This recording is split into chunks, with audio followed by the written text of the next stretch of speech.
함께 보실 하나님 말씀은 예레미야 32장 36절에서 44절까지의 말씀입니다. 구약 1104페이지 전후로 있습니다. 예레미야 32장 36절에서 44절까지의 말씀을 드라마 바이블로 봉독하겠습니다. 그러나 이스라엘의 하나님 여호와께서 너희가 말하는 바 칼과 기근과 전염병으로 말미암아 바벨론 왕의 손에 넘긴 바 되었다 하는 이 성에 대하여 이와 같이 말씀하시니라. 보라, 내가 노여움과 분함과 큰 분노로 그들을 쫓아보내었던 모든 지방에서 그들을 모아들여 이곳으로 돌아오게 하여 안전히 살게 할 것이라. 그들은 내 백성이 되겠고 나는 그들의 하나님이 될 것이며 내가 그들에게 한 마음과 한 길을 주어 자기들과 자기 후손의 복을 위하여 항상 나를 경외하게 하고 내가 그들에게 복을 주기 위하여 그들을 떠나지 아니하리라 하는 영원한 언약을 그들에게 세우고 나를 경외함을 그들의 마음에 두어 나를 떠나지 않게 하고 내가 기쁨으로 그들에게 복을 주되 분명히 나의 마음과 정성을 다하여 그들을 이 땅에 심으리라. 여호와께서 이와 같이 말씀하시니라.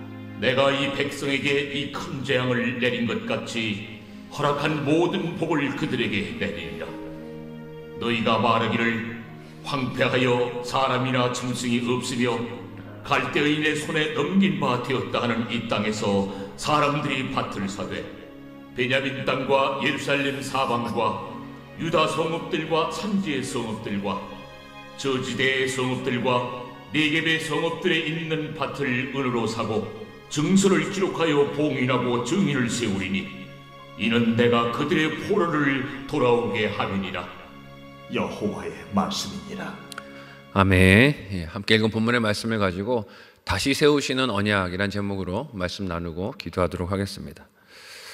하나님의 명령대로 하나멜에게 밭을 사고 증서를 써주었던 예레미야는 어제 본문에서 애통함으로 하나님께 기도했습니다. 어제 말씀을 듣기도 했지만 순종은 해도 슬픈 것은 슬픈 것이죠. 마음이 아픈 것은 아픈 것입니다. 왜냐하면 하나님께서 행하실 심판과 이스라엘이 받을 재앙이 약속의 말씀을 따라 실행되어지는 것을 알기는 하지만 그럼에도 어떻습니까? 동족이 무너지는 현실이, 나라가 패망하는 현실이 슬프고 마음이 아픈 것입니다. 그 슬픔에 대해서 하나님은 이스라엘 백성들이 하나님 앞에서 행한 죄악들, 특별히 가증하게 여기신 우상 숭배와 그것들을 위해 자녀들을 거기다가 내준 일이 하나님을 진노하게 했다라고 말씀하셨어요. 자녀들을 우상에게 내준 방법은 가증한 이방 민족의 종교를 답습한 것이었습니다. 어제 본문 마지막 구절인 35절을 우리 같이 한 목소리로 읽어보도록 하겠습니다. 같이 읽습니다. 시작. hinnom의 아들의 골짜기에 바알의 산당을 건축하였으며 자기들의 아들들과 딸들을 몰래 앞으로 지나가게 하였느니라. 그들이 이런 가증한 일을 행하여 유다로 범죄하게 한 것은 내가 명령한 것도 아니요 내 마음에 둔 것도 아니니라. 아멘. 여러분, 자녀들이 누굽니까? 하나님께서 부모에게 맡겨주신 기업이자 이스라엘 백성들은 소중하게 키워야 할 하나님을 맡겨주신 분복들입니다. 사명의 대상이에요. 자기 소유가 아닙니다. 그런데 가나안의 풍습과 종교들을 답습한 이스라엘 백성들이 이 자녀들의 소중함 그리고 부모의 본분을 잊어버린 거예요. 하나님은 이스라엘 백성들이 아직 광야에 머물러 있었던 그때에 약속의 땅에 들어가지 못하고 그 땅의 진입을 기다리고 있었던 때에 이런 가나안의 문화를 답습하지 말라고, 따르지 말라고 엄하게 금지하시고 명령하셨습니다. 레위기 18장 21절의 말씀을 우리 같이 한 목소리로 읽어보겠습니다. 함께 읽습니다. 시작. 너는 결단코 자녀를 몰렉에게 주어 불로 통과하게 함으로 내 하나님의 이름을 욕되게 하지 말라. 나는 여호와이니라. 아멘. 결단코라고 하셨어요. 절대로 주지 말라는 것이죠. 왜 가나안 사람들은 자녀를 불로 통과하게 했을까요? 욕심 때문입니다. 자녀를 자기 소유물로 여기니 땅에서 풍요를 누리기 위해서 자녀를 희생시키는 일도 마다하지 않은 것이었어요. 서슴지 않았습니다. 몰렉이란 우상, 즉 사람이 만든 욕심이 그런 일까지도 서슴지 않고 행하도록 만들었다 하는 것이죠. 하지만 하나님은 이스라엘 백성들이 그런 가증한 삶을 따르지 않기를 원하셨습니다. 그런다고 복받는 게 아니야. 그런다고 풍요를 누리고 사는 게 아니야. 그런다고 번성하는 것이 아니야 말씀하시는 것이죠. 왜냐하면 하나님은 인격적인 분이시고 생명을 귀중하게 여기시며 가정 안에서 부모와 자녀의 관계가 하나님 중심으로 사랑 안에서 세워지기를 원하시기 때문입니다. 그런 하나님의 뜻을 저버리고 하나님은 우상과 똑같은 존재로 만드는 것이 무엇입니까? 자녀들을 우상에게 내주는 것이에요. 이스라엘 백성들이 그런 죄를 범한 것입니다. 그래서 하나님은 그들에게 주신 영토에서 그들을 패망하게 하시고 추방해서 이방 나라의 포로가 되어 끌려가는 형벌을 내리시는 것입니다. 하나님의 자녀답게 살지 못했다는 것이에요. 그렇지만 그 형벌의 진정한 목적이 어디에 있다라고 오늘 본문에서 하나님이 말씀하십니까? 함께 오늘 본문 36절에서 37절을 한 목소리로 읽어보도록 하겠습니다. 같이 읽습니다. 시작. 그러나 이스라엘의 하나님 여호와께서 너희가 말하는 바 칼과 기근과 전염병으로 말미암아 바벨론 왕의 손에 넘긴 바 되었다는 이 성에 대하여 이와 같이 말씀하시니라. 보라, 내가 노여움과 분함과 큰 분노로 그들을 쫓아보내었던 모든 지방에서 그들을 모아들여 이곳으로 돌아오게 하여 안전히 살게 할 것이라. 아멘. 사실 하나님의 명령을 저버린 이스라엘 백성들이 하나님께 형벌받는 것은 당연한 일 아닙니까? 하나님의 공의와 정의를 생각하면 그 형벌은 받아야 합니다. 왜냐하면 그들이 자초한 일이기 때문이에요. 여기서 놀라운 것은 그런 이스라엘 백성들에게 회복을 약속하시는 하나님의 은혜입니다. 하나님은 예레미야에게 징계로 바벨론에 끌려갈 이스라엘 백성들을 모아들여 다시 예루살렘에 돌아와 그들을 안전히 살게 해 주실 것이라고 약속을 주십니다. 비록 범한 죄로 인해서 징계를 받는 것이 그 심판이 아프고 괴롭겠지만 그 목적이 뭐라고 말씀하시는 거예요? 멸망이 아니다 하시는 거예요. 너희를 지금 여기서 뽑지만 뽑는 게 최종 목적이 아니라 다시 이 땅에 심는 것이 내 목적이다라고 말씀을 하세요.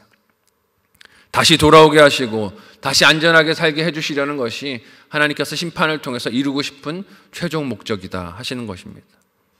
돌아와서 다시 살게 될 땅에서 하나님이 보기 원하시는 그 자녀의 원래 모습이 무엇이라고 하십니까? 함께 오늘 본문 38절에서 41절을 한 목소리로 읽어보도록 하겠습니다. 같이 읽습니다. 시작. 그들은 내 백성이 되겠고 나는 그들의 하나님이 될 것이며 내가 그들에게 한 마음과 한 길을 주어 자기들과 자기 후손의 복을 위하여 항상 나를 경외하게 하고 내가 그들에게 복을 주기 위하여 그들을 떠나지 아니하리라 하는 영원한 언약을 그들에게 세우고 나를 경외함을 그들의 마음에 두어 나를 떠나지 않게 하고 내가 기쁨으로 그들에게 복을 주되 분명히 나의 마음과 정성을 다하여 그들을 이 땅에 심으리라. 아멘. 바벨론을 도구로 쓰시는 하나님께서 목적하시는 것은 자기 백성을 다시 하나님의 백성 되게 만드시는 것이라고 하세요. 너희가 죄로 인하여 마치 내 백성이 아닌 것처럼 일그러져 있었지만 다시 내 백성으로 회복하는 게 내 이 징계의 목적이다 말씀하십니다. 그리고 하나님이 다시 그들의 하나님의 자리로 돌아가는 것이라고 하세요. 이는 원래 하나님이 세우셨던 약속이었지만 이스라엘 백성의 죄로 인해서 처참하게 깨진 것이었습니다. 그 약속을 다시 지키시기 위해서는 약속을 어긴 백성들을 새롭게 태어나도록 만드실 필요가 있으셨던 것입니다. 그 새로움을 오늘 본문에서 어떻게 이야기하십니까? 한 마음과 한 길을 주셔서 항상 하나님을 경외해 자손들에게 복을 끼치는 존재가 되게 해주시겠다라고 하세요. 이전까지는 어떤 존재였습니까? 자녀들을 우상의 제단에 내주고 자기 복을 얻으려고 했던 존재들이었는데 하나님을 경외하는 존재로 자녀들에게 복을 주는 존재로 하나님 바꿔주시기 위해서 이 일을 하신다는 것이에요. 그것을 사람의 결심이나 행위로 이루라고 요구하시는 것이 아니라 하나님께서 그렇게 할 마음까지도 주셔서 돌아오게 하실 땅에서 살게 해주시겠다라고 하십니다. 이 말씀 앞에서 우리가 보게 되는 하나님의 마음이 무엇입니까? 택한 백성은 고난과 어려움이라도 그 안에 하나님의 사랑이 있다는 것이에요. 징계받고 괴로움을 겪는 고난과 어려움이 있어도 하나님의 사랑이 그 속에 담겨 있는 것을 봅니다. 하나님은 온전히 경외하고 구원의 길로 걸어가길 원하시는 하나님은 어떤 희생을 감수해서라도 그 뜻을 이루시는 길로 자기 택한 백성을 인도해 주시는 줄 믿으시기를 바랍니다. 그러니 내 삶의 고난, 어려움의 문제들 속에서도 하나님의 사랑이 변함없다는 것을 우리는 믿음의 눈을 들어 또 말씀을 통하여 보고 믿고 신뢰하고 따를 필요가 있는 것입니다. 이 어떤 약속과 명령을 이스라엘 백성들에게 오늘 본문에 하나님이 주십니까? 함께 42절에서 44절 마지막 부분을 한 목소리로 읽어보도록 하겠습니다. 같이 읽습니다. 시작. 여호와께서 이와 같이 말씀하시니라. 내가 이 백성에게 이 큰 재앙을 내린 것 같이 허락한 모든 복을 그들에게 내리리라.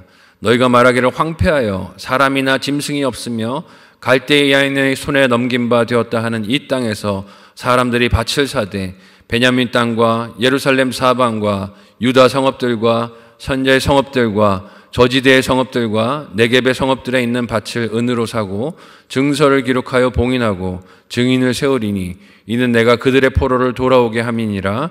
여호와의 말씀이니라. 아멘. 당장 무너지고 있는 나라를 보는 입장에서는 회복을 말씀하시는 하나님의 약속이 허망하고 비현실적으로 들릴 것입니다. 지금 바벨론이 나라를 둘러싸고 있고 온 백성들이 포로로 끌려가서 망하게 됐는데 여기서 무슨 소망이 있습니까? 라고 물어볼 수 있어요. 왜 그렇지 않겠습니까? 또한 이런 생각도 들 수 있어요. 다시 세우실 땅을 굳이 뽑으시는 이유는 뭡니까? 왜 굳이 멸망시키시는지, 다시 세울 것을 왜 이런 과정을 거치게 하시는지 이해가 가지 않습니다. 생각할 수 있어요. 사람은 효율과 결과만을 중시하는 습성이 있기 때문입니다. 그렇지만 하나님은 무엇도 귀중하게 여기십니까? 과정도 귀중하게 보십니다. 같은 땅에 살게 되더라도 하나님의 백성다운 모습으로 사는 것이 거룩한 성도의 사명이기에 이 일을 위하여 훈련하시겠다는 거예요. 이방신들을 섬기고 자녀들을 우상의 제단에 불에 걸어가도록 내준 그 모든 죄들을 모른 척 하나님은 지나치실 수 없다는 것입니다. 인간의 욕심은 어떻습니까? 내가 무슨 일을 했던, 무슨 죄를 지었던 하나님이 다 형통하게 해주시기를 원합니다. 잊어버리고 내가 한 일들은 덮어주시고 그냥 내가 원한 것들만 주시기를 원하고 바랄 때가 많아요. 하나님이 그런 형통을 주시고 원하는 것 다 주시고 재앙이 없도록 막아주시는 것이 좋아 보이겠지만 하나님은 그렇지 않다고 하십니다. 과거 예레미야 당시에는 자녀들을 우상의 제단불로 지나가게 만드는 것이 문자적인 인신제사였겠지만 오늘날에도 비슷한 죄들을 부모들이 범하는 것을 봅니다. 자녀들을 위한다라는 이유를 갖다 붙여요. 거기에는 부모의 야망과 욕심을 담아서 좋은 학벌의 재단에, 경제적인 풍요의 재단에, 명성과 인기의 재단에 내 자녀들을 걸어가게 만드는 것입니다. 다 너를 위한 것이야 핑계를 갖다 붙이지만 그 속에 무엇이 숨어 있습니까? 내 야망이 숨어 있어요. 부모의 야망이 숨어 있고 부모의 욕심들이 숨어 있습니다. 하나님을 경외하는 것이 자녀들에게 가장 필요한 부모로부터의 유산인데 우리는 그 중요한 유산을 후순위로 밀어놓고 실력과 성적과 안정적인 미래를 하나님보다 더 우선순위에 두고 자녀들에게 강요할 때가 많습니다. 거기서 자녀들이 뭘 배우겠습니까? 하나님은 1순위가 아니고 2, 3순위구나. 대학 들어간 다음에 좋은 직장 간 다음에 그 다음에 믿어도 되는 존재구나 라고 여기게 될 것 아니겠습니까? 오늘날 우리의 이런 모습이 예레미야 때 이스라엘 백성의 죄와 뭐가 다르겠습니까? 그래서 하나님은 허망한 소망이 무너지게 하셔야 되는 것입니다. 자녀들을 향한 야망이 이루어질 수 없도록 하나님이 끊어주셔야 하는 것이에요. 그렇지만 무너뜨리시는 심판이 최종 목적이 아니라고 말씀하십니다. 예레미야에게 명하셨듯 하나님은 이스라엘 백성들에게도 그들이 후에 황폐하게 될 그 땅을, 그 밭을 사게 되고 이스라엘이 예루살렘의 기존 성읍들만이 아니라 저지대의 성읍들과 광야 지역인 네겝의 성읍들까지도 사람들이 거주하게 될 것이다 말씀하세요. 이유가 무엇일까요? 그들을 통해 능치 못할 일이 없으신 하나님을 드러내 보이시고 나타내실 것이기 때문입니다. 어떤 비참한 형편 가운데 있다 할지라도 하나님 다시 끌어올려서 하나님의 백성답게 살게 하시고 다시 하나님의 은혜로 살게 하시는 능력을 보여주실 것이기 때문입니다. 그러니 나의 삶이 아무리 바벨론 포로와 같이 얽매여 있는 많은 상황과 문제와 고난들이 있다 할지라도 포기하거나 낙심하지 않는 저와 여러분들이 되실 수 있기를 바랍니다. 하나님은 능치 못하심이 없으십니다. 내가 어떤 비참한 형편에 있어도 나를 끌어올려 하나님 백성답게 사는 그 길로 나를 인도하여 가실 것입니다. 예수 그리스도 안에서 그 소망과 비전을 가지고 오늘을 살아가며 자녀들에게도 세상 헛된 유산이 아니라 하나님 원하시는 진정한 신앙의 유산을 물려줄 수 있는 저와 여러분의 삶이 되시기를 예수님의 이름으로 간절히 소원하고 축복합니다. 아멘.